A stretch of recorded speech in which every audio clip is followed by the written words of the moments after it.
مسیح کے بابرکت و جلالی نام میں آپ سب کی سلامتی ہو۔ آئیے آج ہم خداوند کے کوائٹ ٹائم کے بارے میں دیکھیں گے کہ خداوند آج کوائٹ ٹائم کے بارے میں ہم سے کیا بات کرنا چاہتا ہے۔ لوکا کی انجیل اس کا 8 باب اور اس کی پہلی 15 آیات دیکھیں گے۔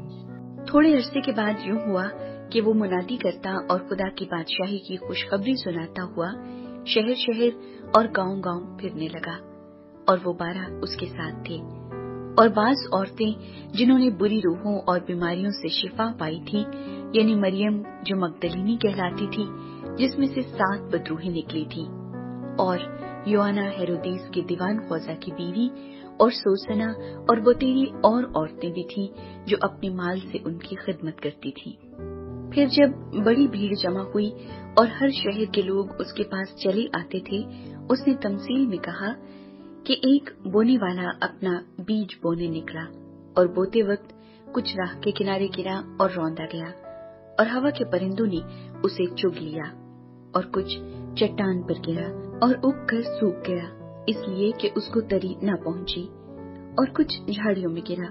اور جھاڑیوں نے ساتھ ساتھ بڑھ کر اسے دبا لیا، اور کچھ اچھی زمین میں گرا اور اگ کر 100 گنا پھل لایا۔ یہ کہہ کر اس نے پکارا، جس کے سننے کے کان ہو وہ سن لے۔ اس کے شاگردوں نے اس سے پوچھا کہ یہ تمثیل کیا ہے؟ اس نے کہا، تم کو خدا کی بادشاہی کے بھیدوں کی سمجھ دی گئی ہے، مگر اوروں کو تمثیلوں میں سنایا جاتا ہے تاکہ دیکھتے ہوئے نہ دیکھیں اور سنتے ہوئے نہ سمجھیں۔ وہ تمثیل یہ ہے کہ بیج خدا کا کلام ہے، راہ کے کنارے کے وہ ہیں جنہوں نے سنا، پھر ابلیس آ کر کلام کو ان کے دل سے چھین لے جاتا ہے، ایسا نہ ہو کہ ایمان لا کر نجات پائیں۔ اور چٹان پر کے وہ ہیں جو سن کر کلام کو خوشی سے قبول کر لیتے ہیں، لیکن جڑ نہیں رکھتے، مگر کچھ عرصے تک ایمان رکھ کر آزمائش کے وقت پھر جاتے ہیں۔ اور جو جھاڑیوں میں پڑا، اس سے وہ لوگ مراد ہیں جنہوں نے سنا، لیکن ہوتے ہوتے اس زندگی کی فکروں اور دولت اور عیش و عشرت میں پھنس جاتے ہیں، اور ان کا پھل پکتا نہیں۔ مگر اچھی زمین کے وہ ہیں جو کلام کو سن کر عمدہ اور نیک دل میں سنبھالے رہتے اور صبر سے پھل لاتے ہیں۔ یہاں پر ہم دیکھیں گے کہ خداوند ہم سے کیا وعدہ کرتے ہیں، اور خداوند کی سچائی کے متعلق دیکھیں گے کہ آج کا جو مضمون ہے ہمارے لیے کہ ایک چھوٹا سا تحفہ۔ یہاں پر جب ہم دیکھیں کہ شاگرد جب مسیح یسوع کے ساتھ ساتھ تھے تو خداوند یسوع مسیح بہت ساری تمثیلوں کے ذریعے ان سے کلام کیا کرتے تھے، خداوند کی کلام کے بارے میں، اور ان کو سچائی کے متعلق بتاتے تھے۔ لیکن آج ہم دیکھیں کہ آج ہمارے لیے سچائی کیا ہے، کیونکہ خداوند کا کلام آج ہم سے یہ مخاطب ہے کہ اگر ہم سچائی پر کامیاب رہتے ہیں تو سچائی ہمیں آزاد کرتی ہے، کہ بے شک آج ہمارے لیے جو تحفہ ہے وہ خداوند کی سچائی ہے۔ بے شک جو شاگرد تھے مسیح یسوع کے ساتھ ساتھ رہے تھے، مسیح یسوع کو پہچان بھی گئے تھے کہ وہ خدا کا بیٹا ہے، لیکن ہم دیکھیں پھر بھی وہ سچائی سے ناواقف تھے۔ لیکن مسیح یسوع کا آنے کا مقصد یہی تھا بنی نوع انسان کے لیے کہ وہ سچائی کو اس دنیا میں لائے، تاکہ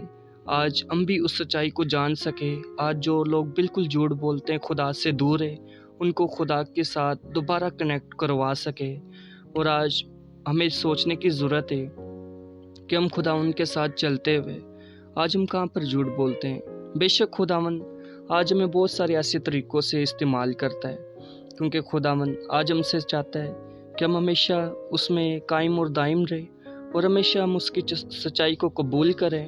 کیونکہ خداوند کی بادشاہی کے بیدوں کو سمجھنے کے لیے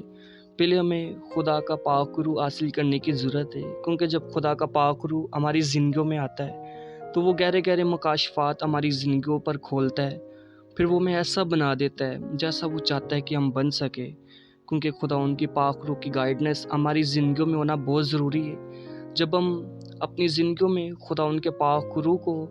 درجہ دیتے ہیں، اسے ساتھ ساتھ لے کر چلتے ہیں، تب ہم سچائی پر کامیاب رہ سکتے ہیں، اور پھر جھوٹ ہمارا کچھ بھی بگاڑ نہیں سکتا۔ آج ہم مسیح یسوع کے فالوور ہوتے ہوئے، خداوند مسیح کے ایماندار لوگ ہوتے ہوئے، مسیح کے فرزند ہوتے ہوئے، آج ہمیں بھی چاہیے کہ آج جو خداوند نے گفٹس، جو تحفہ ہمیں دیا ہے سچائی کا، آج ہمیں ان تک بھی لے کے جانا ہے جو بالکل جھوٹ بولتے ہیں، خدا کی نافرمانی کرتے ہیں، خدا سے دور ہے، جب ہم ان کے پاس خدا کی سچائی کو لے کے جائیں گے تو ہمارا ایمان ہے کہ خداوند ان کو بھی کامیاب کرے گا سچائی سے، تاکہ وہ لوگ بھی سچائی پر کامیاب ہو سکے اور دوسرے لوگوں کو بھی بتانے کا سبب بن سکے۔ خداوند آپ سب کو برکت دے، آمین۔ God bless you all.